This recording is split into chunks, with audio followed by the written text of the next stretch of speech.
అందరికీ నమస్కారం. అసలు గ్రామవార్డు సచివాలయ ఉద్యోగస్తులకి ట్రాన్స్ఫర్స్ ఉంటాయా లేదా? చాలామంది ఉద్యోగస్తులు దీనిపైన చాలా మనోవేదనకి గురవుతున్నారు.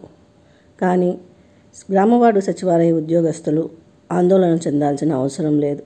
ఎందుకంటే రాష్ట్ర ప్రభుత్వం గ్రామ వార్డు సచివాలయ ఉద్యోగస్తులపైన ఒక కమిటీ వేయాలని అనుకుంటూ ఉంది. కమిటీ వేసి సచివాలయ ఉద్యోగుల వ్యవస్థ ఏ విధంగా ఉంది అన్నది చూడాలని అనుకుంటూ ఉంది. సో ఈ ప్రాసెస్ అంతా కంప్లీట్ అవ్వడానికి 1 సంవత్సరం పాటైనా పడుతుంది. అంతేకాకుండా గ్రామవార్డు సచివాలయ ఉద్యోగుల్లో కొంతమందిని వారి హోమ్ డిపార్ట్మెంట్స్కి పంపించాలని కూడా అనుకుంటూ ఉంది. వారి హోమ్ డిపార్ట్మెంట్స్కి పంపించాలి అనుకుంటున్నప్పుడు ట్రాన్స్ఫర్స్ ఎందుకు ఉంటాయి? ట్రాన్స్ఫర్స్ అన్నది ఇప్పట్లో అయితే ఉండదు. ట్రాన్స్ఫర్స్ ఎవరికి ఉండొచ్చు అంటే మండల స్థాయి, జిల్లా స్థాయి అధికారులకు ఉండొచ్చును, కానీ గ్రామవార్డు సచివాలయ ఉద్యోగస్తులకు అయితే ఉండకపోవచ్చనే 99% చెప్పవచ్చును.